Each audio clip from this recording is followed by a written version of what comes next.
Damn these Biloxi blues, it happens every night. And I ain't ever met a riverboat dealer that could ever be a friend of mine.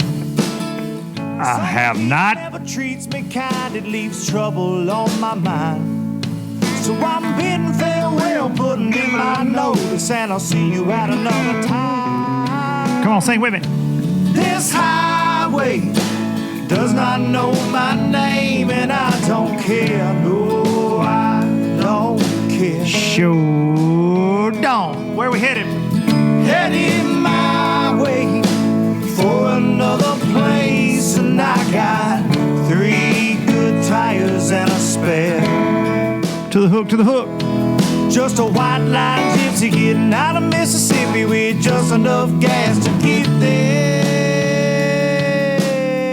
Low budget live, not so live from the Low Budget Live Bar and Grill. Often imitated, never duplicated. Welcome, low lifers. You low life son of a guns out there. You low life and low budget following lol son of a guns. How are you? How are you? Low Budget Live for Monday, February the 3rd. Can you believe it? We made it into a new year and January is finally over. Thank God. My wife and I were talking about that this morning. There's all these memes that have popped up. Memes about January. And she's joked all month. She's like, I swear January feels like it's 4 years long. 78 days. Brad Knight's wife posted a good one that said something about, you're waking up from a coma and the doctor says, you've been in a coma for 76 days. And I said, and the patient says, is January over? And the doctor says, no, I'm afraid not. I saw that this morning. It made me laugh. But a happy February to you. And all February means to me is we're getting closer to March. And that is when the fishing really normally kicks up a notch around my homestead. So I'm getting excited about that. Another thing that I'm excited about, Starbright, bringing you low budget live, not so live week in and week out. We're really appreciative for the fine folks at Startron. They're going to take care of your weed eater, take care of your truck, take care of your outboard engine, and kick ethanol right in the teeth on a daily basis. All you need, a little dab will do you, 256 gallons treated right here in this bottle. Or you can get some Starbright cleaning products and you can keep your ride looking good. Get you some boat guard, spray that sucker down, get you some carpet clean. Huge thanks to the folks at Startron for bringing you Low Budget Live week after week. We really appreciate them. Y'all make sure you go support this crew right here. It's been an interesting, sad, crazy week, and a good week all at the same time this week. We've had a lot going on.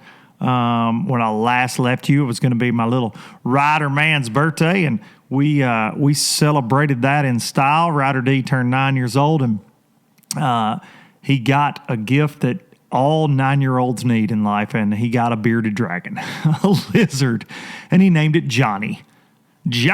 So we now have a reptile at the Duncan house. The triple threat, not too pleased with that. She wasn't too pleased with that at all. But you feed it live crickets and it turns into a little velociraptor from Jurassic Park, and goes after it. It's pretty cool. 9-year-old me really approves of the bearded lizard purchase. And I'm his person. He raises his little lizard head up when I walk in there. It's a really cool pet. I think they get about this long, though, and he's about this long right now. Perfect Carolina rig size right now, but he's going to get to where he's more like California swim bait size before it's over with. But Johnny, so welcome Johnny. Try to get Johnny on the show. He's booked up right now. But Johnny, the new Duncan household mascot, and we got deer running around everywhere out here. Marissa feeds some cats for some damn reason. They keep coming around. And we got, of course, Thor, the Australian Shepherd. We got Goose, the White Lab, who's a moron. And now we got Johnny, the Bearded Dragon. So we went to the pet store to buy a fish and came home with a lizard. Don't ask. I don't know. It happened. My dad, Marty D, made the lizard a reality. With me buying the cage, he bought the lizard. So here we are. Really good week again on the FAC. Yeah, you know me, Fat Ass Challenge. I'm down another 4 pounds. Man. And this week I did some hiking, some exercising, got me a couple 4-mile days in, and I mean, my thighs are feeling it, these thunder thighs. But I'm starting to, I can look in the mirror and see a physical change in myself. I can feel a change. I'm drinking water. We're doing this cardio. I'm getting emails from y'all. I'm getting Instagram messages from y'all. Y'all are all out there killing this thing. Let's keep going. Like 30-something days until the Classic, man. Actually, yeah, like 35, 33, 34. I'm terrible at math. I went to county school. But we're there. March the 6th. So we're in the final freaking home stretch of this thing.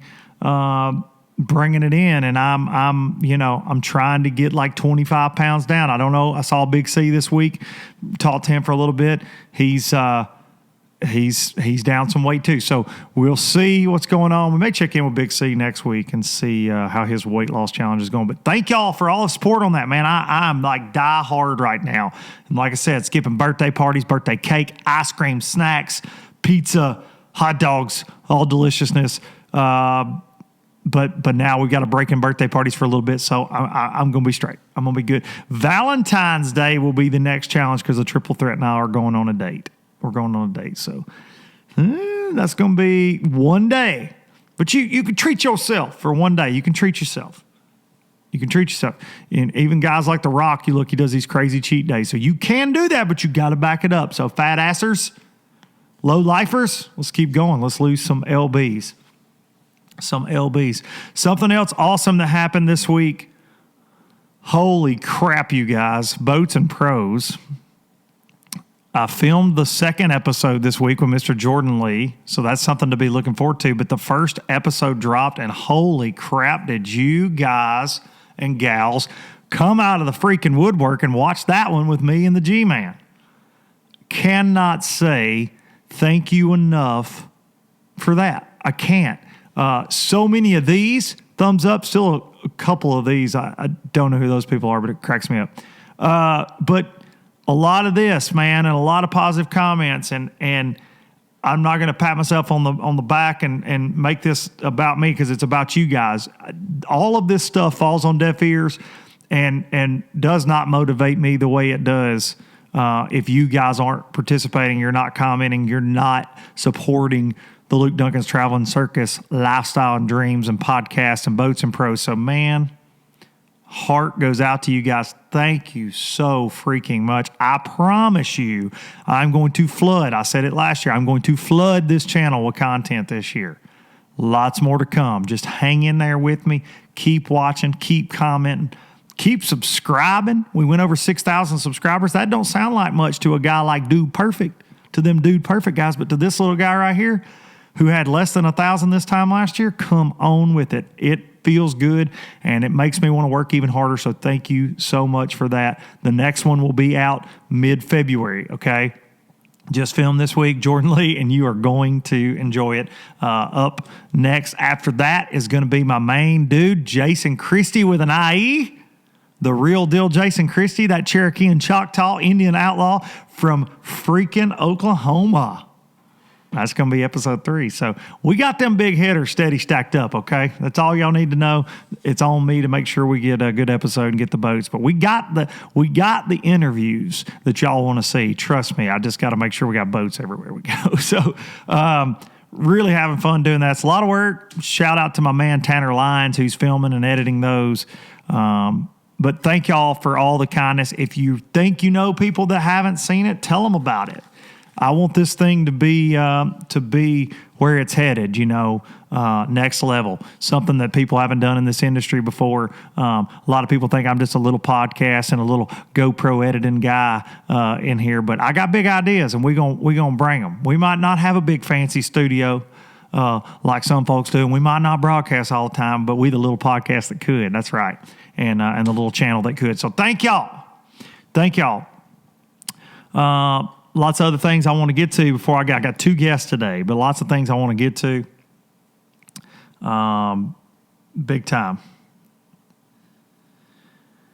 I think that this week will go down as one in my life that I'll never forget for multiple reasons. But when we were celebrating a little Ryder's birthday party, we get the news that Kobe Bryant has passed away. And I'm not the biggest NBA guy in the world, but you'd be crazy if you live under a rock if you don't realize what that guy did for that sport and what all he did for kids and just the NBA in general. And he was a really positive dude. I felt like a lot of times, a lot of his speeches are amazing. And then the next phase of his life, he hasn't been retired long.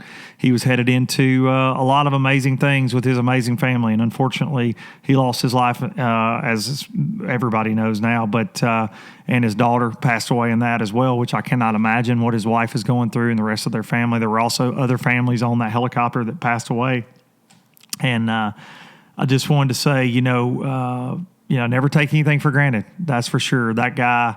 It's probably just a routine day for him. So sometimes it is just a blessing just to get to come back home to your wife and kids. And so that was heartbreaking. And then week before last, news came out that Mr. Forrest Wood, the founder of Ranger Boats, had gotten really sick, had fell ill, and at 87 years old. And this past week, Mr. Wood, he passed away.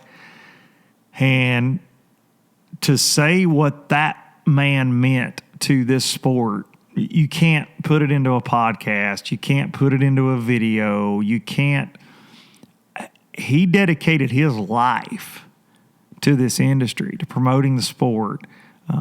Founded Ranger Boats in 1968 with his lovely wife, Nina, who I've had the pleasure of meeting both Forrest and Nina.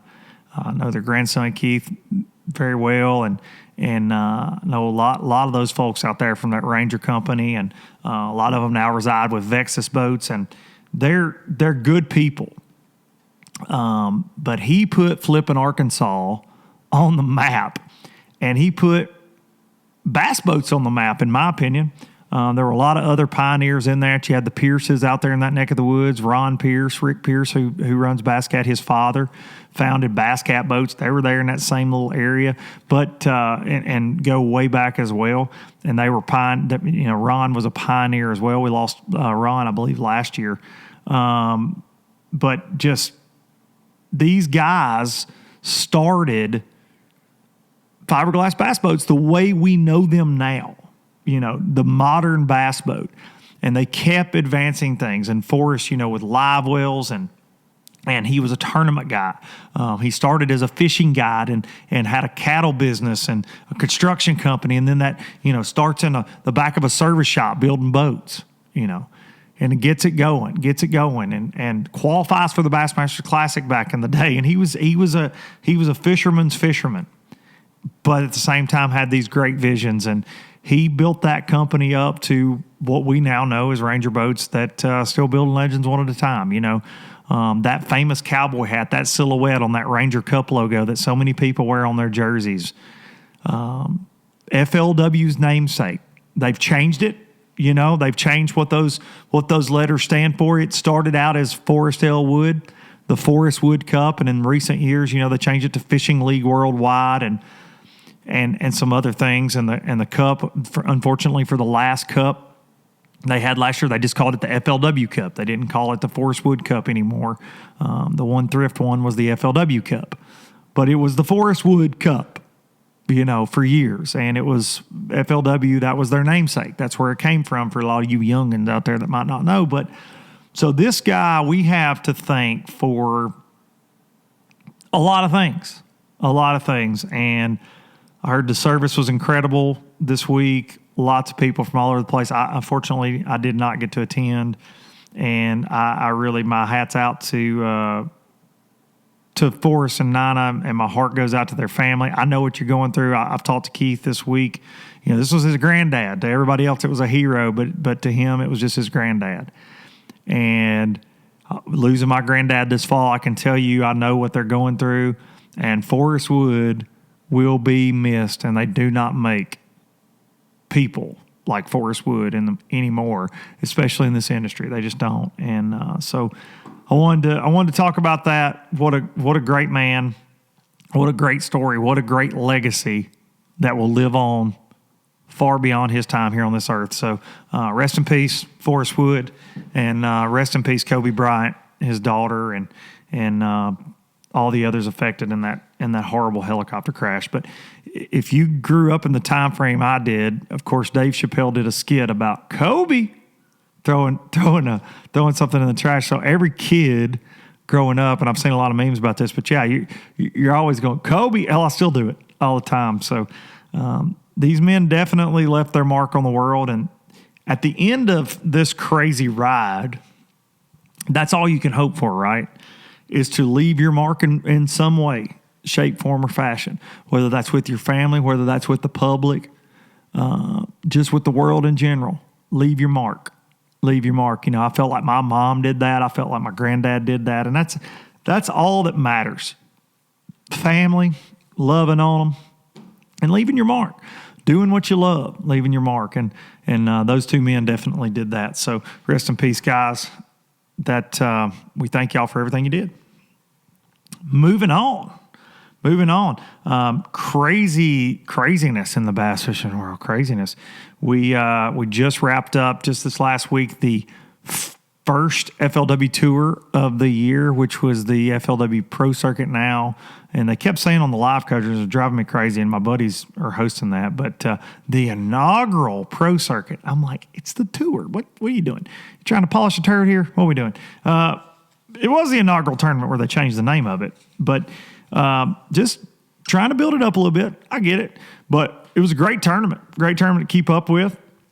I watched my little buddy Sammy George made the top 10 in that one, and I watched some of the live coverage. I didn't get to watch as much as I would have liked to have watched, but my man Travis and my man Todd Hollowell on there breaking it down for you. But I got to watch a little bit of it, and John Cox just starting it out, just kicking and screaming. Everybody's going to hate him. They're going to ban him from the sport.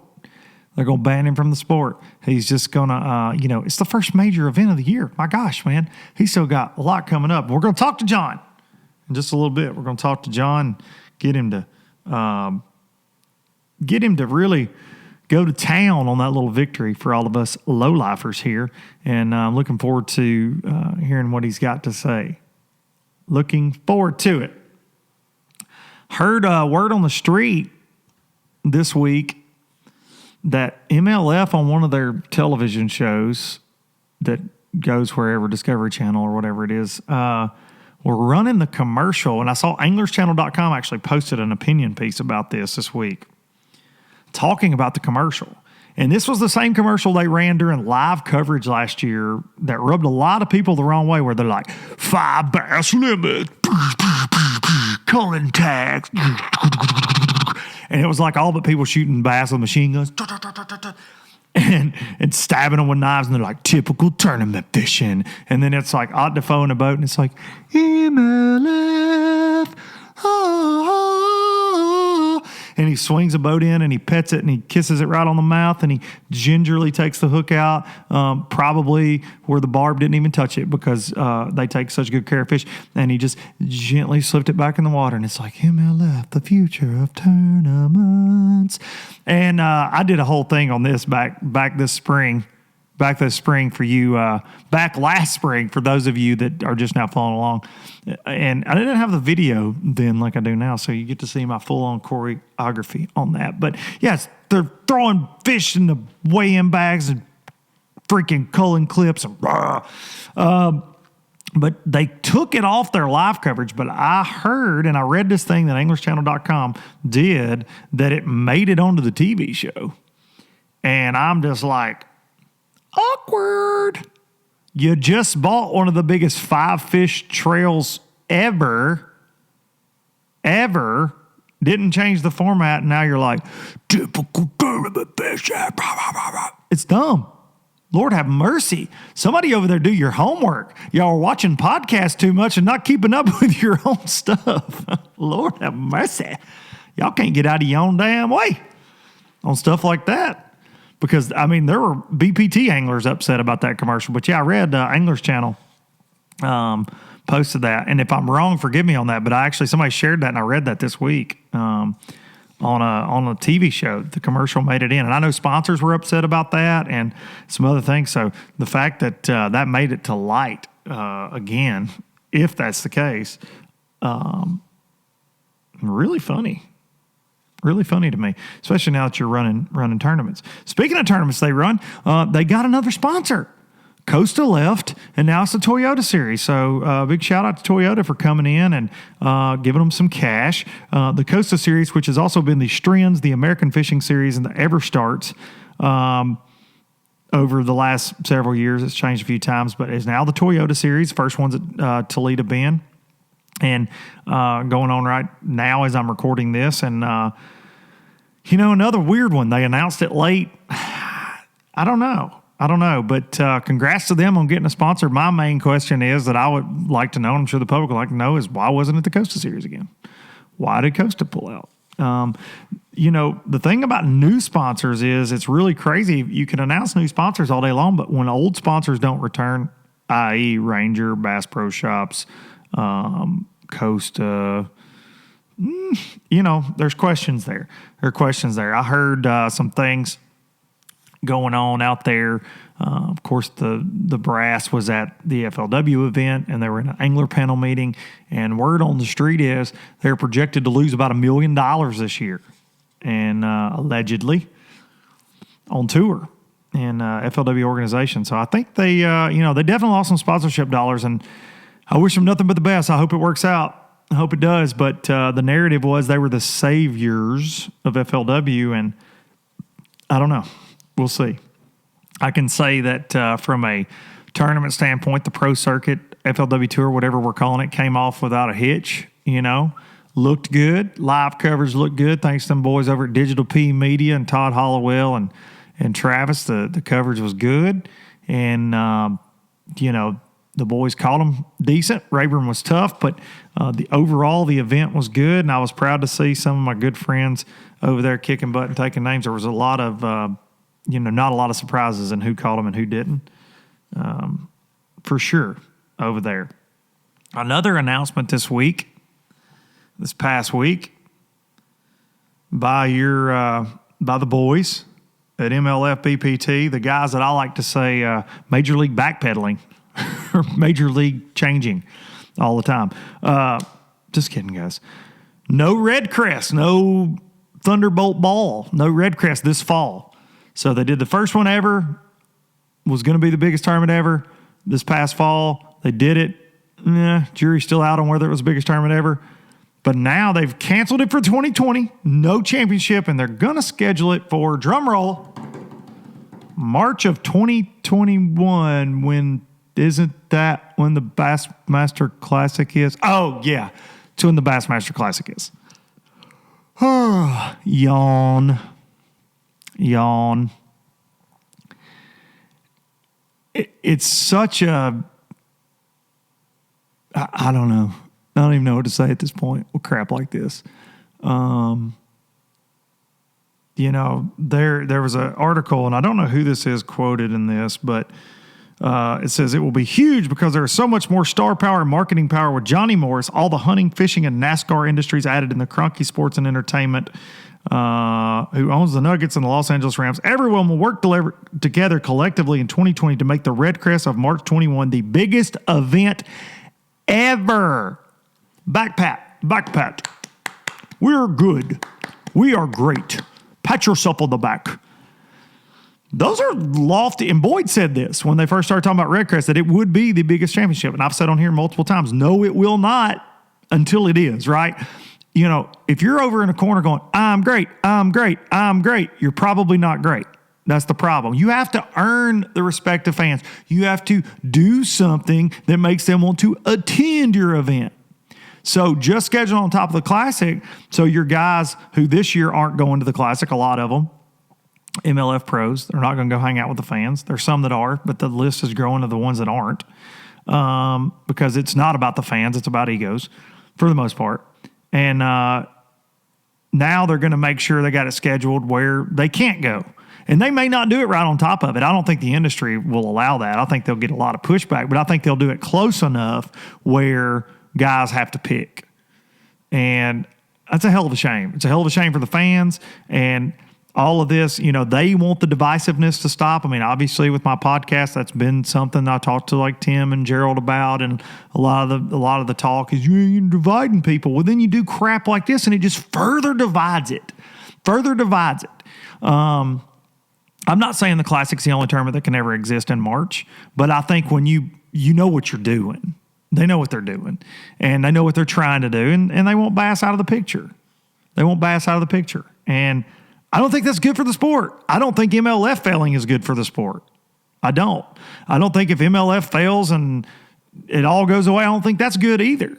Even in my negative criticisms of them, I don't think them not being in the sport is a good thing. I think it opened up a lot of doors. We've talked about it on here. I think that, it opened up some opportunities for a lot of guys. It made the organizations go, crap, we need to change some things, Bass included.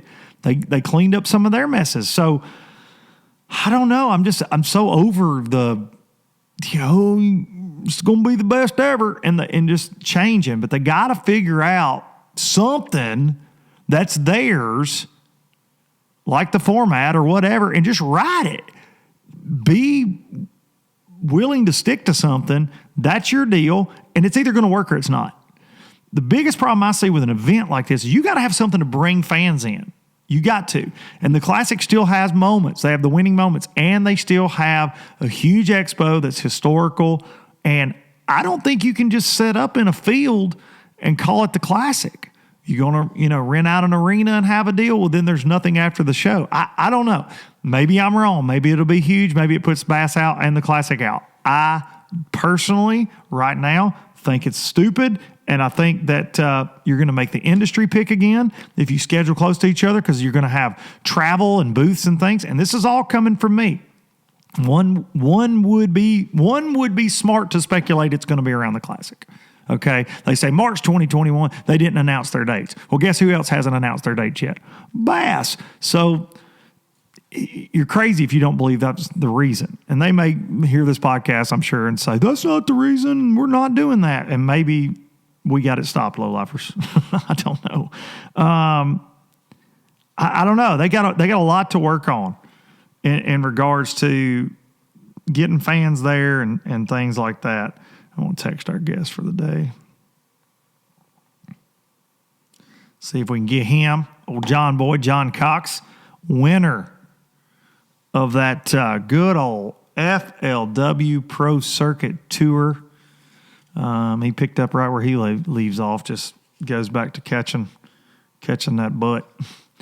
And I want to talk to him about a couple things, and then we got another John coming on I'm excited about. So, yeah, it's kind of his talk bubble's up, ladies and gentlemen. John Cox's talk bubble is up on text. All this stuff's just, I just wish we could just get to fishing. And I think they start fishing next week. I think the Elite Series starts next week. So maybe all we'll be hearing from the next little bit is how great their tournaments are again, instead of how great their future events are going to be. Hey, man. What's up, John boy? Not much. Ladies and gentlemen, FLW Pro Circuit winner, Sean Cox. Did it feel any different? I got to ask you right out of the giddy, because I watched some of the live coverage, and my buddy Todd Hollowell, my buddy Travis Moran, they're going, the inaugural FLW Pro Circuit. And I'm like, it's a damn tour. Quit trying to church it up. Come on. Did it feel any different? I mean, it didn't feel too different, because a lot of the same guys were still there. Right. Our same group from FLW and stuff. So that was good. It was, for me, it was a different win, because practice was so bad. I was like, oh God, please just let me get a 50th place check, and get out of here. So and then to figure them out with the crankbait, that was hilarious. It just blew my mind. I was just like, every time I threw out there, and I would take 2 or 3 cranks in that one spot, and it would load up, and I'd get one on. I was just like, my mind was blown every time. It's incredible, dude. It was amazing. So I don't think I'll ever forget that tournament. No way, at all. man. I mean, it was, and to find that spot with like an hour and a half to go and just call everything out, making that same cast. It was just. So did you incredible. find that spot in practice or in the tournament? No, You're saying an hour to go. Yeah, no, I didn't find nothing in practice. So I was just like running stuff. I did catch a lot of fish. Well, not a lot of fish, but the few fish I caught in practice, I caught on that crankbait. Okay. But it was more like on rock, like where rock would change to sand. And, just on those like transitions, like, you know, in a few different parts of the lake. But man, I was just scrambling the first day. I was like, you know, I had about 10 pounds and I was like, oh, geez, please just let me get, you know, to that 12-pound mark to get a check. And, boy, I was going down these rocks down the side of the bridge there. And the one little stick was sticking out, and I fired my crankbait by it. And I caught a nice one, and it had all this hydrilla up my line. I was like, oh, my gosh. And I launched one right out in the middle, and I caught a 5, and I caught another 5. And I was just like, you know, it was just, it was incredible. but it looked like I got to watch a little of the live coverage the third day and then a lot of it on Sunday morning. And it looked like it kind of petered out, though. For me, it completely died. I don't know how I caught a limit days 3 and 4 because it was just so bad and there was so much pressure. And I mean, I was just scrambling. I went out and filmed day 5 the next day, and we fished the entire day, and we had one bite. No kidding. Normally you go out day 5, you film for 2 or 3 hours, you get out of there. We were there like the sun was going down, and we were trying to close it out, and we still didn't have a bite yet. And we caught one right at the end. Did you check that little magic spot again? I'm sure you did. Oh yeah, we hit it like 3 times that day. Why did they? It was. I mean, that just like a first little group of females coming up, you think, or something? It was really weird because I don't know if I just got so lucky and landed on it right when they were kind of passing through, because they were there from like 12 the first day until weigh-in time. And then I started right on it the second day, and I caught them right up to about 11 o'clock again, and then I never had another bite. That's so crazy, man, how that can happen. Yeah. Just a textbook John Cox offshore spot. That's what I'd like to say. That's it. That's what I'm talking about. I mean, dude, this win puts you right up there with KVD. Now you're an offshore master. So I'm telling you what, because I mean, I've only watched them guys on TV catch them on crankbait. So I've never, I've never seen it, So I was like, this is so cool. It's like you could just time it, and like you would take a 2 or 3 cranks, and then they're on it. So legit, you don't crank that much. No, I didn't even. We were at Grand last year, and I was catching them on the chatter and stuff, and then it got really cold and they wouldn't touch it. And man, I had a couple crankbaits in there, but man, I had it like on a flipping stick, on a running. I had none of the right stuff for it, and I feel like it really cost me the tournament. So, I saw you were slinging a Veritas this week with that plug. Yeah, and I'm not even my boss Brad at Berkeley, he was like, man, you got to try this crankbait rod. And I was like, yeah, man, I don't know. All last year. And finally this year, he's like, man, you got to get one of those. And I was like, okay, I'll get one. So I got one and got that new EXD Revo, that casts really far. Yeah. And man, and I got it in the slow reel ratio. Man, I felt like I had. You were a pro. Man, I was like, man, I feel like I know what I'm doing. And this is the 10th fish I've ever caught on a crankbait. It's crazy. Is that so? Andy Morgan, I've always felt like's been that way, and he would throw a wiggle wart and stuff at some of those highland lakes. But what is it about that for you personally? And I know I've talked to Andy about this, and guys like Swindle are like this a lot too. What is it about single hook lures? I mean, is that something that's in your mind more, or you just don't throw a crankbait? Because a lot of people don't like a crankbait because they feel like they're going to lose them. Right. I don't know. I think I'm with you on the single hook. I feel like you're less likely to get hung up on the single hook. I don't know. And I like throwing like heavier line. A lot of times, except when I got my spinning rod out, so it's, I don't know, that single hook though. I don't know if it's just something, we've grown up fishing for so long. I mean, we're pretty much, grew up throwing jigs. Yeah, so of course. That was pretty much the, I think the whole single hook thing, and then the chatter came around and stuff, and But yeah, that is strange how some of us, we kind of lean towards certain things. And, for sure. Because I really feel like the crankbait guys are big, topwater guys, for rattle sure. trap guys. For sure. They do that whole, that's their deal. And, yeah. And Van Dam's a winder. You see a lot of guys. I remember Hackney at the Classic one time, maybe down at Lay Lake, and we were sitting. I was backstage with him, and the wind had blown that day, and he said, I knew about 11 o'clock them damn winders were going to catch them. And I mean, it's just, but to think that he would say that, but never pick up a crankbait, like he wasn't going to, come hell or high water. Well, that's cool. I heard Reddington actually had to spot you a couple crankbaits. Yeah. I had two of them in that Lone Ranger color, and all week I'm like, Tom, you got any more of these? Tom, you got any more of these? I might have a couple of them. But then day 3 finally came around, and he left me a whole pile of them. That's so awesome, man. Yeah. So it was, but I mean, they quit eating it after that. But it was cool. That the first 2 days I had that one crankbait rod, in the 2 crankbaits that I caught them on, and man, I day 2 I got all these people watching, and I'm getting ready, and I'm like, man, and I'm throwing this thing a mile, like I'm launching that little crankbait, that fritz side so far that even everybody, even my marshal's like, gosh, I can't believe you're throwing it that far. And man, I line up and I fire that thing as far as I can, and all the line comes off the reel. And I'm like, and I'm telling you, for 45 minutes, I'm trying to pick this backlash out because I don't have any extra line for it. I don't have another reel like it. It was just so, man. I was like, you would have thought I caught a 10-pounder when I finally pulled that backlash out. Well, I posted and I saw that you shared it, but I was watching live, and you sit out on the front deck last day. And you just pop open a fresh square bill out of the pack, and the reason that's funny to me, and I know you know why I think it's funny, but because I have people send me messages go, why is that funny? And I'm like, because it's the final day of the FLW. Most guys are out there sharpening their crap at night and tying on and making sure everything's ready. And John's like, oh, I got another one in the pack. I'm just going to tie on real quick. Brand new one, because I get funny about like a certain crankbait. If I'm catching a bunch on one, even if I got 50 more in the same color, that's the one I tend to gravitate towards. Right, because I'm, I was the same way, except for those fritz sides. Like, I really, the whole time I was throwing it, I was like, wow, why did David make this so good when he could have just shared it with a few of us?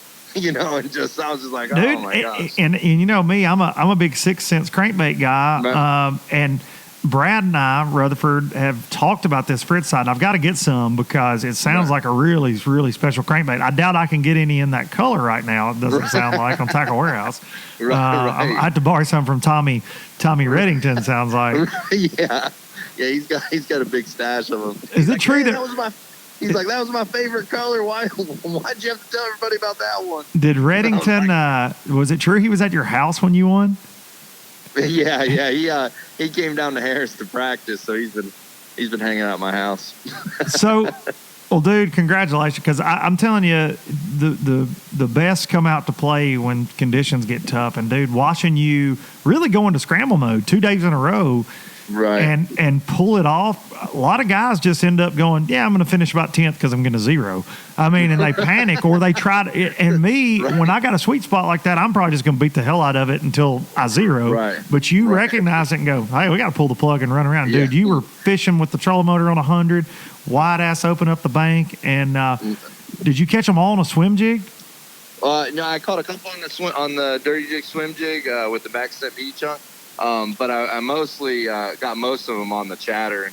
And then I had like a Berkeley grass pig on the back of it. And I just pretty much threw the black and blue in the dirtier water, and then threw like a white chartreuse one in the cleaner water. But them last 2 days, I mean, that was probably the hardest I ever fished, because they posted that video. I don't know if you saw that video how about practice and how practice was rough. I was for sure that wasn't gonna make it out, and then when it did, I was like, geez, if I don't win this tournament, I'm gonna probably lose all my sponsors and I'm gonna get so much. So I fished so hard them last 2 days, and Man, it's Pulled it off, incredible. Dude. Yeah, incredible. Well, you've got the fishing world talking. Obviously, there was already a lot of talk about you. You're pulling off the freaking unprecedented going to fish. You're going to fish a Classic this year, but you're going to fish the Elite Series and the FLW Tour. We've already talked about it on here, but what does your next, 3 weeks look like?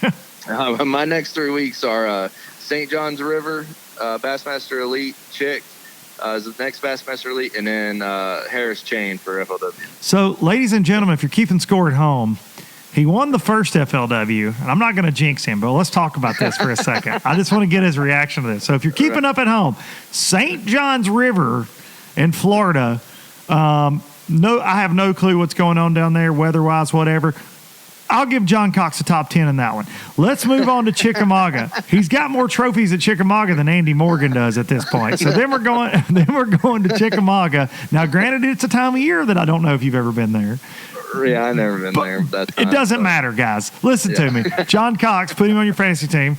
He's going to be in the top 10 there. Then he comes back to where? Oh, yeah, the Harris Chain, where he hasn't won yet, but came really close both times FLW is going to be there. So he's probably going to win the first 2 tournaments of the year. Dude, seriously, what are you feeling right now? Because momentum's huge. I mean, you got to be feeling good, right? And I know you're not a cocky, confident guy, but I'm saying you got to be feeling good. All right. Well, after the second day of the last tournament in Texas, I came off the water and I was like, wow. I'm like, I'm not going to make it through the season. I mean, I was tired. I felt like I hit by a truck. So I got to get you on this fat ass challenge I'm doing on Low Budget Live. We're all losing weight together. You got to get on there and get to feeling good. Man. Hey, well, you listen to this. I quit soda 2-3 months ago. So Heck I've been completely miserable. And I went and weighed myself. I'm like, man, it's been a month and a half. I feel great. I go jump on the scale. I lost a pound and a half. I was like, man, I was getting ready to relapse right then. You're like, give me the Coke. Give me all the Cokes. Man, it ain't worth it. It ain't worth it. Oh, man. That's so great. I love that you said, I'm not going to make it through the season, man. It's the first tournament. You're already tired. I know. I was after 2 days. I was like, man, I don't know if I can go anymore. And you just covered your entry fees right now. That's the bad part. Yeah. So awesome, dude. So awesome. There's so many people pulling for you, dude. And I think that this will be one of the most watched career moves in Elite Series history because so many people have wanted to see you fish over there with that bunch of guys. Right. And dude, it's going to be fun to watch. I can't wait to see next week. And what's the weather doing down your way right now? It's actually, I got back from Texas and it was actually pretty cool. And, which is holding the fish off from wanting to come up and stuff. So, but I mean, any day now we could get some warm weather and it could get right. Changes overnight down there, right? It really does. It's amazing. It's just, it does. It just, you wake up one morning, it feels warm. Next thing you know, all the fish show up. And, it's like a totally different lake. So, man, I'm thrilled though, man. The schedules are, so I good. do those 3, do the Classic, go to Martin, and then my April's ridiculous. It's like Eufaula, Santee Cooper, and then Hartwell. Unreal. That's my 3 weeks in April. So I'm already losing sleep. I'm going to say it right here, and it's not a bold prediction. John Cox will win at least one more tournament this year, if not 2. You heard it here. I'm looking at the camera. I'm talking to all you. I call the fans low-lifers now. All you low-lifers out there, listen. John Cox, I said it. John, do you think you can win another tournament this year? Oh, geez. I don't know. I mean, I was shocked by that one, so really anything could happen. I mean, you're going to win the Classic. I said it here. I don't know. I've never caught him on Guntersville, but I mean. Have you ever been there that time of year, March?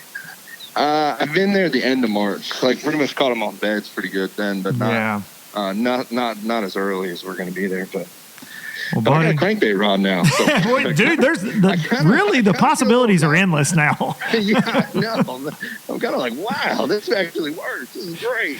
What if it just totally jacks up your entire style and you just start throwing a crankbait everywhere now? And people are like, what happened to the next podcast is me going, what happened to John Cox? Yeah, I finished dead dead blast. It's a sight fish tournament. You're throwing a square bill at boat docks, and people are like, "What the hell happened?" Yeah, what happened to this dude? Man, I hope not. I actually worried about something. I'm like, what about if I like it so much that I just quit everything I know? I bet they'll buy a square bill right here instead of a chatterbait. Yeah. They'll be like, what? He sight fishing? Loses an 8-pounder. What's wrong with him? Yeah. Oh, that's awesome, man. buddy. Well, look, dude, I really appreciate you calling in and taking the time to talk to us. We called up with you back late last fall, and everybody was pumped, but I had to get you on and tell you congratulations and let the LBL low-lifers hear all about Rayburn. But hopefully we'll get to talk to you again after freaking St. John's. Oh, man, wouldn't that be That'd be awesome, man. That would be That'd be awesome. Well, good luck, buddy. Be safe on the road and just go keep catching them. Thanks, Luke. Thanks, buddy. All right, man. Talk to you soon. Thanks. Ladies and gentlemen, John Cox. What a good dude. Solid dude. Solid dude. And so funny to me. He's so funny. So funny. He is kind of that head case guy that's like, well, maybe that screwed me up now. Now you're like, can you imagine being the greatest fisherman maybe ever, and you've never really caught him on a crankbait? Seriously, think about that.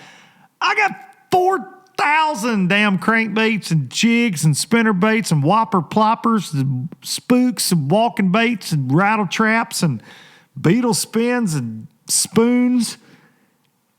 Dude, my dude throws a jig, a buzz bait sometimes, a chatterbait, a wacky Berkeley General or whatever it is, and just added this year a crankbait to his arsenal. One of the greatest of all time. John Cox is, he's special, man. He's special. That's so crazy. And really, I know it's not going outside the box very much to say, this dude's going to win. But think about that, man. He's still got the Classic coming up. He's got he's got more opportunities to win big events than anybody this year just by the amount of tournaments he's fishing. And they freaking put it on a platter for him because the schedules just suit him so much. The only thing I worry about with him is, like he said, is stamina. Oh, he cracks me up. I love John Cox. Hope y'all enjoyed that very much.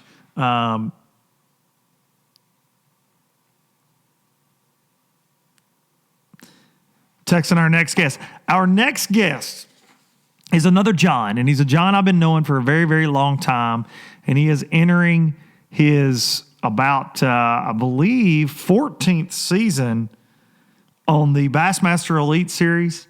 He fished the Bassmaster Tour before it was called the Elite Series. Been knowing him for a very long time. He has 11 Bassmaster Classic appearances, 1 Elite Series victory. He's also the owner and founder of Missile Bait Company. My man, Mr. Johnny Cruz, he is on his way to the St. Johns River right now. Yeller. John Cruz. What is going on, Mr. Luke? How are you, buddy? Not too bad. I got me a little head cold, and I'm driving in the rain, headed to a tournament. Well, you are St. Johns River bound, I'm guessing? Yes, sir, Reba.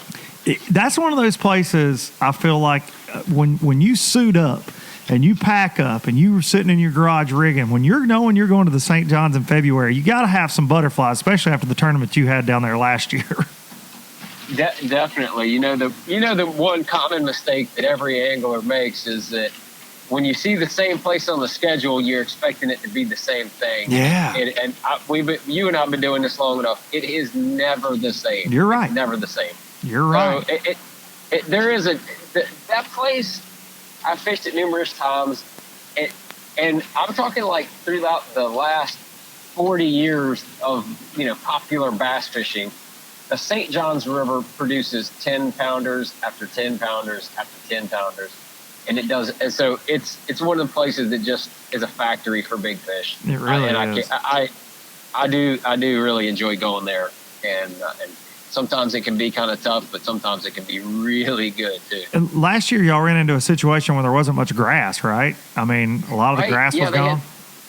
They had that hurricane come through the year before, and the water got real high, and it killed off all the eelgrass. I mean, there was more grass in one person's yard than I found on the river. That's what it looked like from the footage. Yeah, but it was good. It was still good though.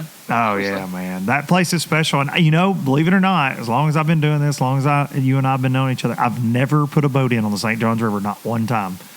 Dude, nah, I know. Listen. I know.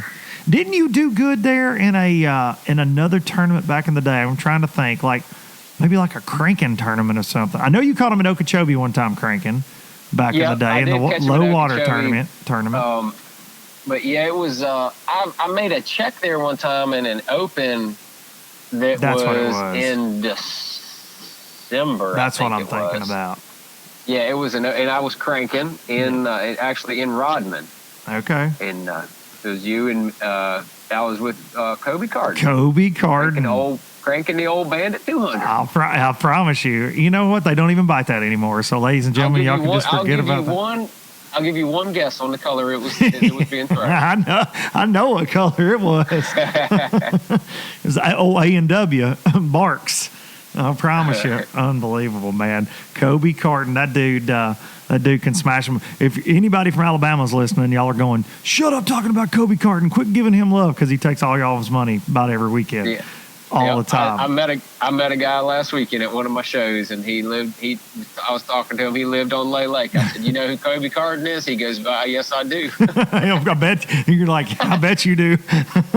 So many good guys in that area, but Kobe and them, man, him and Chris Rutland, Russ Lane, Jamie Horton, all those boys. That's right. Well, buddy, I've been knowing you. I was thinking today, it's got to be at least 20 years now, which makes us really old. And when I first met you were fishing the Bassmaster Invitationals then. They were the Bassmaster Eastern Invitationals.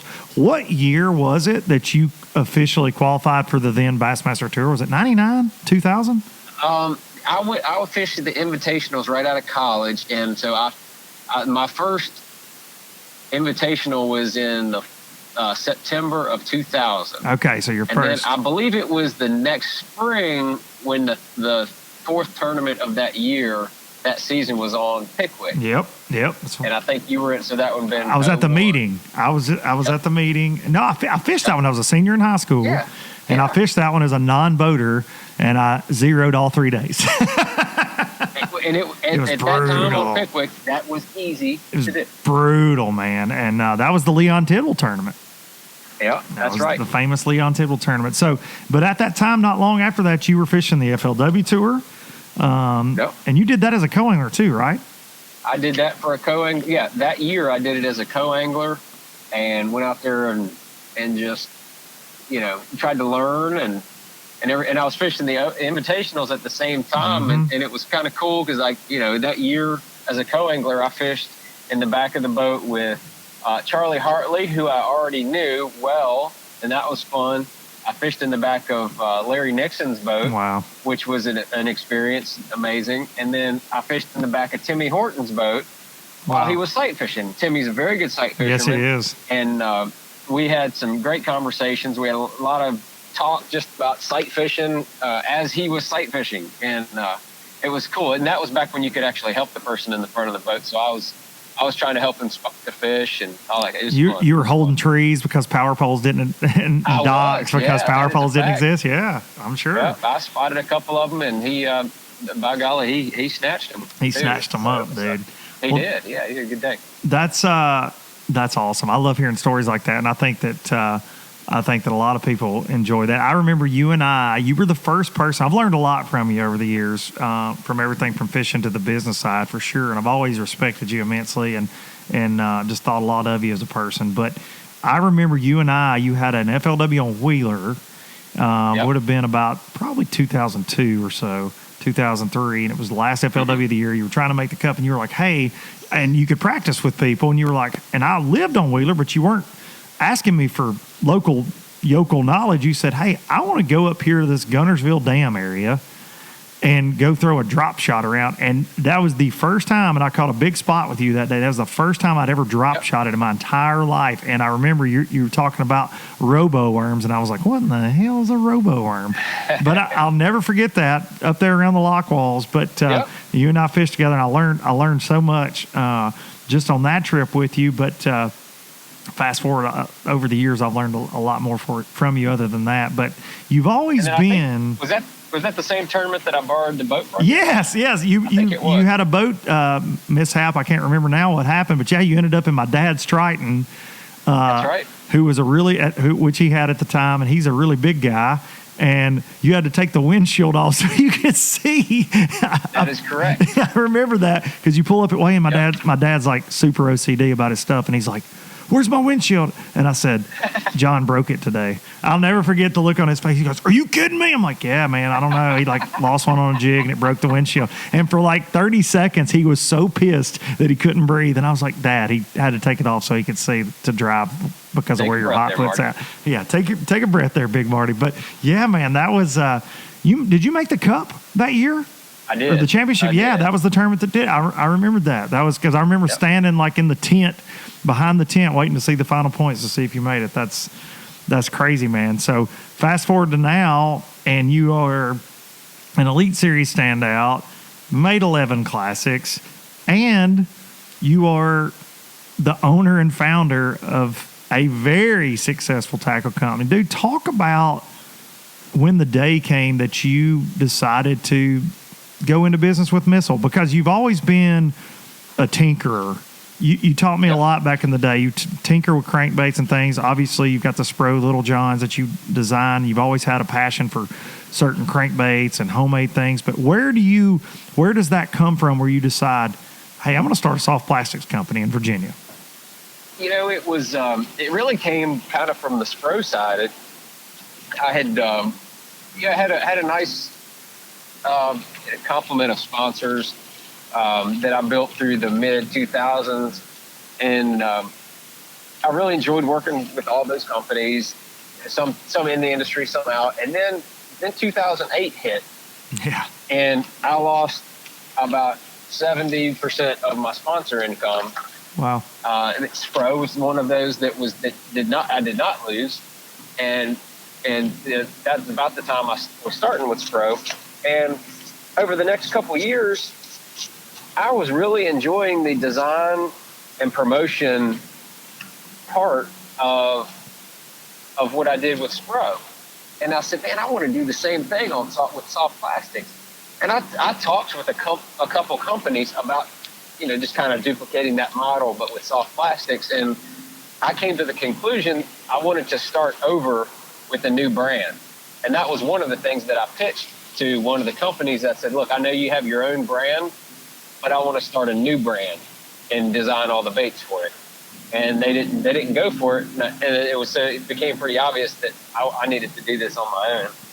And it was just, and then I thought I knew what I was getting myself into until I actually started the company. and just like most things, you think you know what you're doing until you actually go to do it. And then you realize how much you don't know.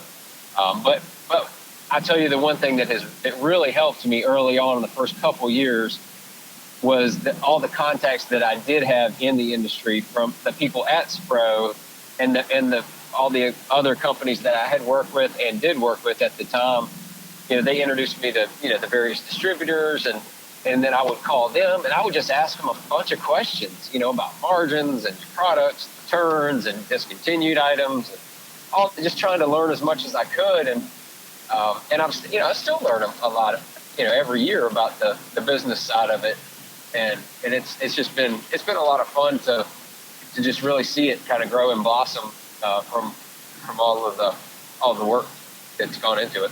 No doubt, dude. And you're so hands on, because I've got a full-time gig. I also fish the tour and I do all the YouTube stuff and I do this podcast, and I know how hard it is because you're active on social media, you're active on YouTube. It's very hard, and you also have this amazing family and a pretty good size family too, and with active kids. You have a wife that competes as well. You've got a lot of things. You guys have a lot going on, and it's so hard to balance that. But you are hands-on in your business. You know, I see you posting from shows all over the country all the time. You know, you could, and I'm sure you do send employees. You probably don't send Shannon Wheeler because nobody wants to send him anywhere. But you probably send a lot of him to the classic, baby. Yeah, send him to the classic. But I know you've got guys that have to help you, and you got a lot of great employees. But you're there, man. You're there in the mix all the time. How hard is it to balance all that for you? It's difficult. It definitely requires a lot of planning, and that's one of the things that I have. It's taken me, years to get better at. And I know early on that was one of my downfalls. Not in anything else not in the business side or the fishing side, but just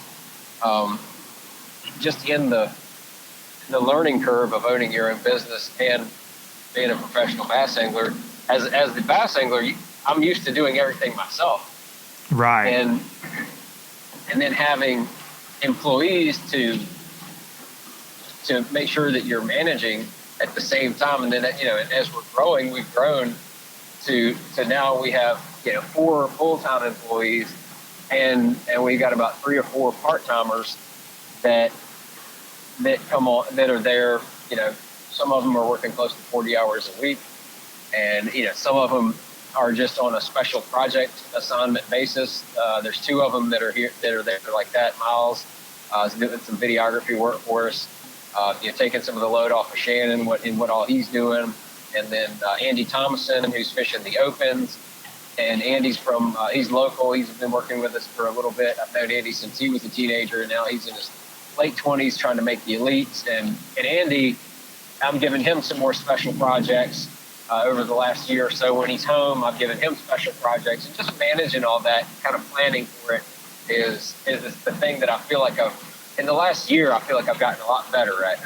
And that's just, I think part of it is just getting into that routine of doing it. And I think that it can affect you. It can affect your fishing, or it can affect your family life, or it can affect the business at Missile. I mean, I know I've gone through that with TH and the tour and with family. I mean, it's a freaking careful balance, man. And there are times, I'm lucky, and I know your wife's probably the exact same way, that Marissa will say, hey, pump the brakes. Like, you got to kind of check yourself. You know what I mean? Yeah. In a way, you got to get a hold of this, because this is, I know you're excited about this, but you got to, you got this coming up. And I've learned to be a lot more organized, and you've, and I'm a sloppy, messy dude about half the time, but I've had to learn to get a lot more organized with all this, or things fall through the cracks. They absolutely do. And, our office manager there at Missile, Julie, she's amazing at keeping everything going and making sure nothing falls through the cracks when I'm gone. And she is just a key component of what we do there. But, I will say that early on when I was dating my wife, and I thought that things were going to get more serious and wanted to settle down with her and everything, I was around David Walker, and he had gone through a divorce and had remarried, and he's obviously still happily remarried with his wife Missy now. But I asked him early on, I said, hey man, what was the difference? And that was one of those tournaments where I just happened to be rooming right next to him at an FLW, and we had, the day was over, and we were just kicking back, drinking a few beers and eating a pizza or something. And I just said, man, hey, look, I said, I'm not trying to pry up into your business. I said, but, I'm looking to get a little more serious with this woman that I'm dating. And I just want to know, what was your recipe for success? And he goes, oh, well, that's simple. And I'm thinking, there's going to be this prophetic advice come out. And he goes, when you're on the road, it's all business, nothing but fishing. When you're home, it's them. And I was like, oh, okay. And he said, and dude, it doesn't matter if you're fishing or selling boxes or whatever you're doing. He said, if you're on the road, you handle your business and you treat it like that. And he said, when you're home, don't go running around playing golf with your buddies and this, that, and the other. And he said, you take your family seriously and it'll work. And I said, oh, well, duh, that makes perfect sense. And I really kind of lived by that philosophy ever since. I mean, I love to play golf and I like to play poker and all that stuff, but I haven't done that stuff in forever. But because I just, it's lower down, it's not a priority for me. That's I think part of the success, part of the ability to juggle all that stuff. And I think you've managed to do the same thing. If it's not something that's high on your priority list, it can wait. Or that's you right. don't have to do it. That's right. I mean, I don't even fish as much as I would like to when I'm home from fishing. I see guys that just go. But man, when I got all these boys playing sports and things. It's like, I'm not going to go fishing on a Saturday. I'm going to go watch their football, basketball, baseball, soccer, whatever. We're going to go do that. And now if they want to go fishing, then we go fishing. But that's definitely good advice that you were given. And you definitely live by it, just seeing how involved you are with the kids. It's always fun to keep up on social media with everything you guys have going on. But one other question about Missile. I saw Ish teasing something on Twitter. Looks like you got something coming in March. Oh yeah, we got a new classic, Bassmaster Classic release. The week of the Classic, we're going to put it out.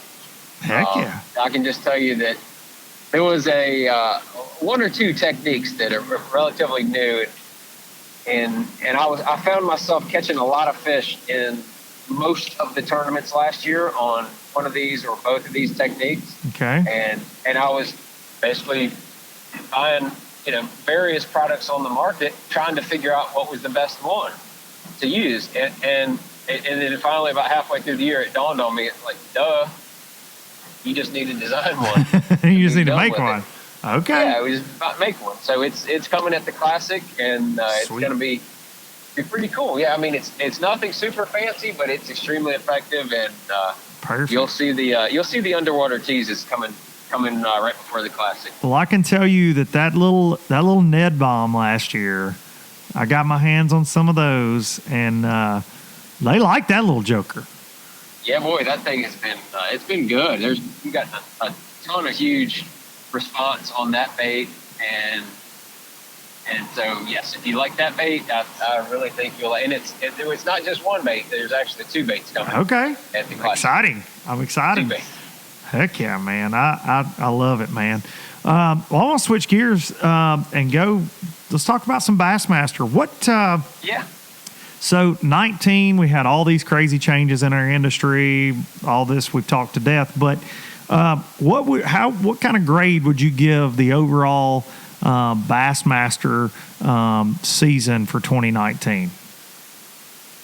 Bassmaster, the season was definitely a fun year. Going for over a dozen years rooming with Ish and Ike and Ellie, that part of it stunk that I was not able to room with them again. And that doesn't mean I can't talk with them guys, every week or every other week. I mean, which I do. But as far as the tournaments go, it was the fields was a little bit smaller, and I don't think that the competition was any less at all. It sure didn't look like it.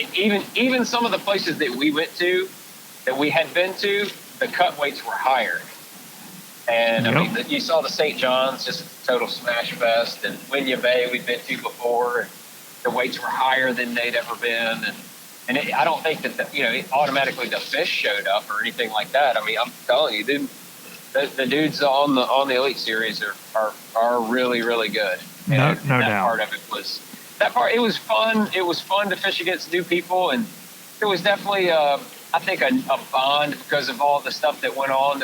Those guys that were putting on that Bass Patch in 2019, there was a definite bond between those guys, and I can tell you it's probably the least amount of animosity between a group of anglers I've ever been around. It was really cool. That seems to be a common theme from everybody I've talked to, and talking to Mercer and talking to Zona.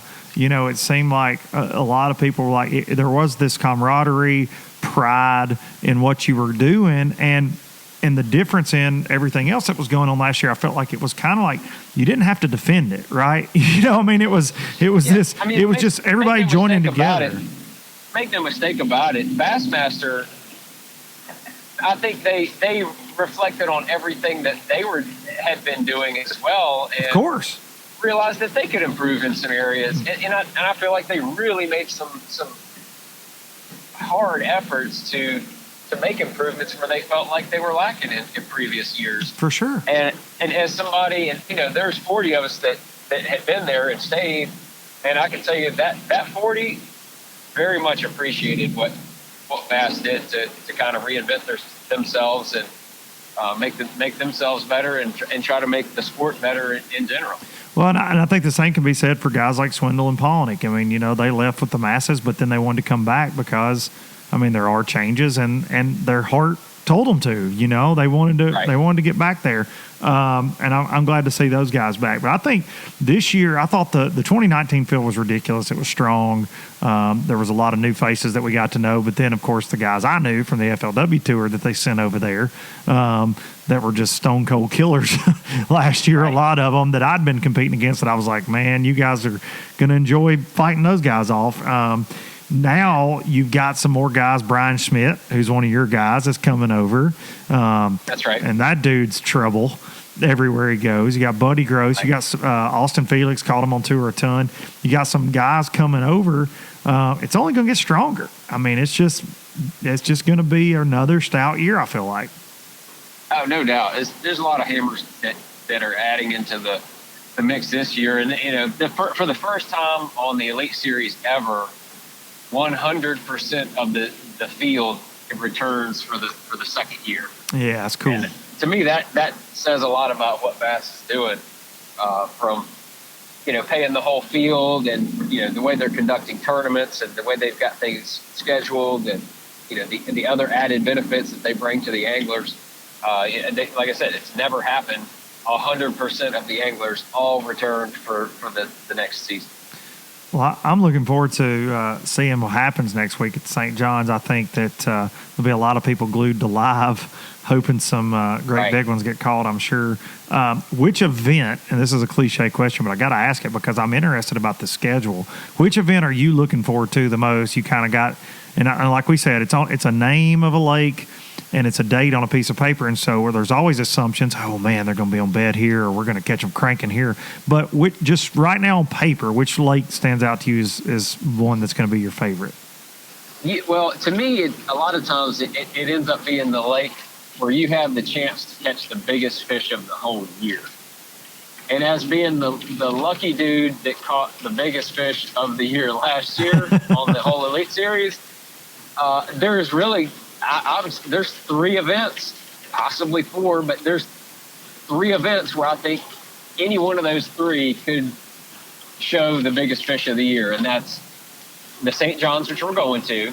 I think there's absolutely bigger fish to be caught in that river. Then we go straight from there to Lake Chickamauga in February, when those fish are just going to be absolute tanks. I heard about 2 weeks ago somebody caught a 14 on a jerkbait there. Yep. I overheard some dude say that at a fishing show I was at last weekend, and I was like, "Oh, Lord have mercy! I didn't just hear that." I had to walk away. You're like, la, not listening, not 14. listening. Yeah. So I don't. That's what I heard. And then and then Lake Fork. So any one of those 3. If any one of those 3 were canceled for some reason, I would be extremely upset. Now, you guys are going back to Orange this year, though, right? And at Fork, we're going the first week of June, and there's more 10-pounders caught in June on Lake Fork than any other time of year. Oh yeah, for sure. They're going to be sacked up on those goods holes, I'm sure. That's right. Yeah, I know a guy that makes a crankbait with his name on it that he'll probably enjoy. That's right. Yeah, and there's all kind of different ways to catch them. But no doubt. It's really starting to get set up. That shad's falling finally gets done with, and them big ones actually just get out there and start to get on that hard stuff. You guys are going to Orange again too, right, Sabine? That's right. Yeah, I like that. I like that little place. I don't know why, but it's just, I think it's a fun place to fish. It's a fun place to watch a tournament too. I know the weights aren't huge, but the strategy that goes into that, and just the it's meat and potatoes fishing. You're not going to see a guy drop shotting in 30 feet of water there. It's all full contact. shallow water power fishing stuff. And I thought the last one there was great. I know the crowds always turn out there, so I'm looking forward to seeing that one too, for sure. I got to ask you, just because it has to be asked. So when this split happened, what made you stay at Bass? What was your, the majority left. So what's in John Cruz's mind, if you don't mind me asking, when that split happens that makes you stay with Bass, other than the obvious, that's where your career started, and you're like me, the Classic is a huge thing in your life. Talk about that a little bit, if you don't mind. Yeah, sure. Initially, I'd say that there's only a handful of guys that look at the professional tournament trail as a platform to do the rest of your job. Mm-hmm. Obviously, we all love the competition. We all love the tournaments and that kind of stuff. And when I heard about the MLF starting the BPT, I had some optimism, because I know how our sport changed when the FLW Tour came into existence. Yes. Bass had to wake up. They put forth, a hell of a product in the Elite Series, and it was a force to be reckoned with, and still is. So I was like, man, if there's another major player in this game, I said, man, this could be really good, and I think that the result of everything that has happened has all been, for the most part, very positive for the whole industry, and especially for the anglers. I mean, Lord have mercy, the anglers have benefited more than anybody. Mm-hmm. But so when the initial round of invite, to go back further, I've turned down the offer to go to the selects in the past. The TV show. To the TV show, it didn't make any sense for me to do it. And that costs money, right? It did at the time. They got away from that, but that didn't matter to me, because the timing was off. I had just started Missile Baits, and when they asked me, and it was not the right timing. And I had family obligations during the filming of the show, and so I turned it down. And I know that's like a big strike against you. It's a no-no. Yeah, it's a no-no. And when they started, just like super briefly, back when they started the MLF, I was not fully supportive of it, because at the time I was the president of the PAA, mm-hmm. and I felt like those guys should have been putting their efforts into the PAA instead of into something that privately only benefited a handful of owners. And that was my first.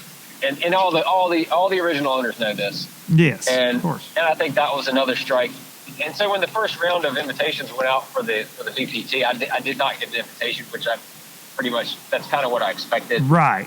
I mean, if I had a Classic title or AOY or something like that, it might have been a different story. But no big deal really.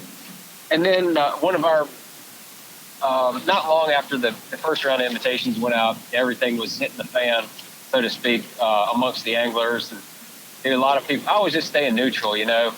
I wanted guys to go wherever they wanted to go. Be happy. And one of our mutual friends, that's an owner over there, contacted me and said, "Hey, look, man, we know an invitation is going to come open. We've already had a couple declines. Would you be interested in hearing the presentation?" And I just told him outright, I said, "You know what? Let's just save ourselves any amount of time." I said, because I'm gonna decline it either way. I said, and plus we don't have to go down that road for me to hurt your feelings. Yeah. So let's just not even go there. I'm gonna just go ahead and stay with Bass, and you guys just do your thing, man. And he and I still talk. We still talk frequently. So I don't think there was really any major feelings hurt because of it. And for me not to go to MLF was somewhat of a strategic, but I just didn't feel like that was the right platform for me to promote all of my sponsors and the company that I had that I've worked so hard to build to the point where it is, I felt like bass was going to be a better platform for the immediate future to do that. And I'm not saying that MLF is not going to be successful. I'm not saying that MLF is not a good platform to promote sponsors. I'm not saying any of that. I'm just saying for where my position is, I felt like it was a better platform, in the immediate future and foreseeable future for me. That's totally the major get it. reason that I've stuck with bass. Well, thank you for talking about that. I mean, I like asking guys just because, peer pressure is a real thing in this industry, right? And you've always been a guy that stood on your own.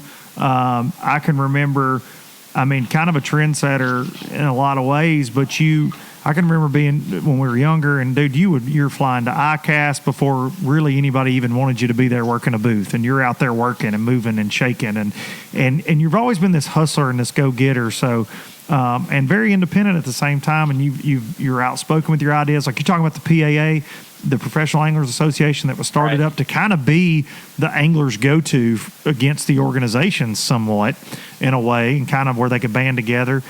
You've always been very active in that, so I like to get opinions from guys that left because, like we've seen with me and what happened when I kind of got outspoken, people don't like people that speak their minds or go against the grains a little bit here. And I know that guys like Fighter and Drew Benton and some of these guys, and Chris Zaldane, of course, they felt that. They kind of felt that heat come their way.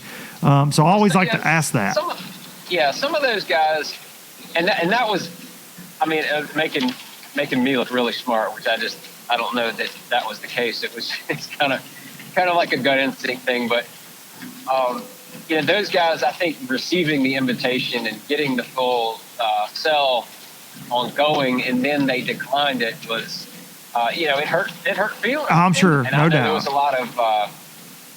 a lot of pretty amazing things said back and forth between people that were friends, like long-time friends and stuff. And I heard some of the stories, and I'm like, that's just crazy because, like I said, me and Ike and Ish, we're the closest guys, and we've never had to cross words. Ish and Mike both are amazingly supportive of everything I'm doing at Bass, and I want one of them two guys to win every freaking tournament. Of course, of course. So that's the way it should be.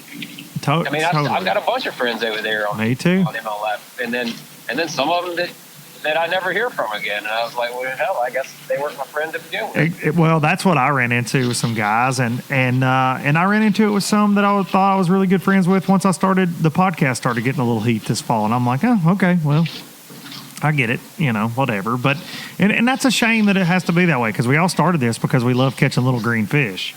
Ultimately, that's when we talk about all this business stuff. If there are any kids listening, the thing is, like, don't worry about all this mess. Go to the pond and catch one on a D-bomb. Yeah, it's funny because, I'll talk, especially over the last year, there's been a lot of conversations around this topic, and people go, man, why does it have to be like this? Why is there so much political crap? I'm like, hold on, dude. Whoa, time out. Have you ever been around another industry before? Because if you have, every freaking one of them is exactly like this. Oh, yeah. Dude, they got so many issues going on in baseball, basketball, football. Dude, every one of them's the same way. Dude, I came up in the music industry, like tried it in the music. It's brutal, buddy. Brutal. Yeah. So, I'm telling you, even within the last 12 months, it's not that bad, really. And it's not. Dude, just it's going to sort itself out. It will. And fishing's going to start back next week. We've had all this off season to run our mouths and do stuff like this, but fishing starts next week. I think BPT starts as well, and it's going to sort itself out. We're coming up on the Classic, and things are going to get back to normal. I really believe. I couldn't agree more. Whether people get offended by, when people are critical of something, it's real easy for people to get defensive. No doubt. Just, it's not worth it, man. No, it's not. It's not worth it. I love it when the haters get on there and post like the most ludicrous, offensive comments on anything on my social media because I'm amused by it. What it makes me laugh. Is this person thinking? And so I think people should just not worry about, because obviously if they're making something and being really critical, they don't understand the situation. That's exactly right. They don't know what's really going on. So just let it go. The internet will correct itself. That's what I always say. Yeah, no doubt about it. It'll figure itself out. There's always going to be the mom's basement guy that's going to comment craziness, and you know what? If he goes away, there'll be another one take his place. I see some funny ones sometimes. It's just the knee-jerk reaction. Yeah, that's days. right, man. I don't get. I mean, you can look at as far as the politics go in the federal government level. I mean, there's people family members that don't speak to each other because they're different party affiliations. To me, that is unbelievably asinine. That is just so ridiculous. But it's a reality. I have totally different political views, and we talk all the time, and it doesn't affect so I don't know how people can even. And the crazy thing is, if we were all the same, and this is the cliche saying, but if we were all the same, this life would be incredibly boring. Boring. And you wouldn't have things like tournament trails that pop up, new creative ways to express ideas. You wouldn't have funny videos on social media. You wouldn't have great songs to listen to, stand-up comedians. If we're all the same, none of this matters. Yeah, and if we didn't disagree with people, then what would we have memes to make? Exactly right. Exactly right. The world is better placed with memes. It just is. No doubt. Memes are the best. Oh, that reminds me. I gotta call Fletcher and see if he got that scrapbook of the memes that he was asking for Christmas. Because that is, if he's got that, I have got to see it. I want to think he probably got it. I got to think he probably did. Poor Fletcher. Yeah. He just, sometimes you just send it. Sometimes you just go full send. And he did. He did. That's what he did on the motorcycle, and it's what he does on the internet. He wrapped her up and sent it. He just sent it, buddy. And you go over that jump. You got the fiery hoop, and you're going through it, and you don't know what's going to be on the other side sometimes. Yep. Just like Fat Cat says, God bless his heart. God bless him. God bless him. Bless your heart. Oh, me. I love it. Well, John Boy, I hope that you go down there to the St. Johns River and catch another freaking giant this year, and maybe you'll catch, how many of those suckers do you need? 20 giants. I'll 20 giants. I'm going to try to catch the 20th biggest bass I can catch, however big they are, and hopefully it'll be really high up there. But I'll tell you what, last year when I caught that 11.2, I walked off stage and I talked to the media. They had asked 100 questions how to do that, and they're interviewing Clun over there because he had a good day. And then Clun comes over to me and he goes, "How big was that fish?" And I said 11.2. He says, "You wouldn't believe in practice." He said, "I caught one that was way bigger than that." He said I think it was it was over 12. Yeah. He said it was so big I went to pick it up with one hand, and he said I couldn't get it over the side of the boat, so I had to drop it back down and then take my other hand and pull it over. Unbelievable. And I looked right at Rick and I said, "You know what, Rick? It's a damn shame you caught that in practice." No doubt. He started laughing. How cool is that conversation? You and I are about the same age. Man. That conversation alone's worth doing this for a living. Man, he is just a great guy. People don't even understand. He's a lot of fun. I know he's mellowed out over the last 10 or 20 years, but man, he's a fun guy. He's the best, dude. I mean, the GOAT. Everybody wants to throw around term GOAT. That's the GOAT right there. Yeah, I mean it's between him and Kevin. That's right. I mean, I think Roland's in the conversation, but that's about it as far as angling. No doubt. That's it. No doubt. I don't know though. We might be writing a new one with Mr. John Cox. Well, that dude, he's got the Midas touch. That's for sure. I had him on before you came on. We were talking about Sam Rayburn and his victory, and he legit told me, and you'll have to go back and listen, but he legit told me that he decided this year to learn how to fish a crankbait. for the first time ever. Taught him, I want that lesson. I want that lesson from whoever that guy No was. doubt. Just goes first term of the year. Here's $100,000. Here you go. On a crankbait. Amazing story. He had me rolling on here earlier.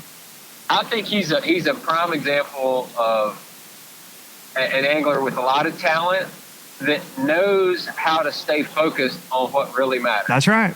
And that's the fish. That's exactly right, man. That's I great. think if you asked him about half of these questions that you asked me, he'd go, I don't know. I found this new crankbait. I think they'll like. He's like, I like a wacky worm. Right. I'm a pro wacky worm. I'll show you how to catch one. Yeah, you're right, dude. And he's gotten a lot better on the business side of it because he's had to. That comes with success. You know, you have to if you're trying to do it for a living, right? I mean, it's important to.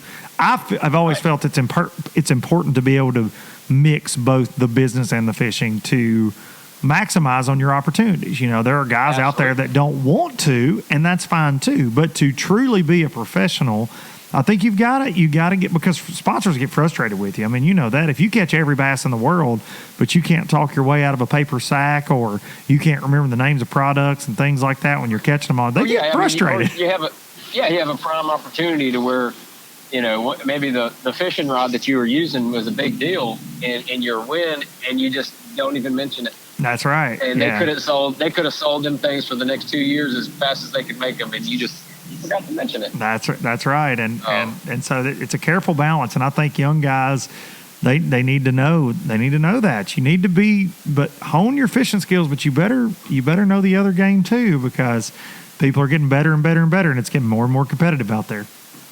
I'll tell you one quick funny story on John Cox. He told me that I was asking him about his Cox juice because I was interested in his Cox juice, and he told me that he was taking his kids to school after he'd gotten his truck wrapped, and it had Cox juice really big on the side of it, and he didn't even think about it until he rolls up to the school. And he said he saw the principal standing out there, and the lady looked down at. He said he saw her eyes go right to where that Cox juice was, and he said the expression on her face was amazing, of confusion and awe and horror. And horror. She didn't know what was going on. And he goes, "Oh Lord, I can't drive this truck to school anymore with my kids." That's so perfect. That's so John. That's so perfect. He is, man. He is a really funny dude. Oh, he's the best, man. So I'm looking forward to him being on the Elite Series, but I hope I'm not donating to it. You and John will get along really well, dude. He and I got to be big buddies before I left the tour. He and I talked a good bit, and he was always just that bright spot in your day when he came walking up or you saw him on the water, man. He's a trip. He's so funny, so humble, kind. He's a good man. So I look forward to seeing him over there and seeing what he does this year with you guys. He's a good one, man. Yeah. But hadn't been knowing him as long as I have the cruise missile, buddy. I hope that your 2020 is even better than 2019 was, and I cannot thank you enough for finally getting you on LBL. I've had you on my list, but I've been working to it. So finally. Yeah, man, I appreciate you having me on, and I've just enjoyed watching your career blossom and grow ever since we met. And I remember we talked about the tournament side and the fishing industry side, and working in the industry. And next thing you know, you started with TH Marine, and man, you're still going strong with them, and you got your hands on all these other things. I mean, hell, you trying to catch up with Iaconelli with as many irons in the fire as you got. Except I can't win tournaments. That's my damn problem. That's the one thing I want to be doing. Son of a! If I could only be Iaconelli. But I'm, there's a reason my beard's gray, and I think it's the fact that I've got 47 different projects going all the time. But you know what? I am ADD, and I get bored. So you gotta do something, or you go crazy. Yeah, it's exactly how I am, man. Free time is not a friend of mine. No, I don't know what to do. If like people are like, "Hey, man, I'd take a nap." I'm like, "A nap? I'll miss something." Take a nap. I can't take a nap. That's bedtime. I might get drunk and pass out. Nah, yeah, that's me. I may hit that old brown liquor and just have to take a little nap every now and then. But that's right. All right, John, I want you to win the St. Johns River. Y'all heard it right here. John Cruz. It's happening. Yes, sir. Thanks, Luke. John, thanks, buddy. Be safe. Yes, sir. John Cruz, everybody. Amazing. That's a really good dude in this industry. If you're not following John, make sure you're following along with everything he's got going on, from the missile baits to the daggum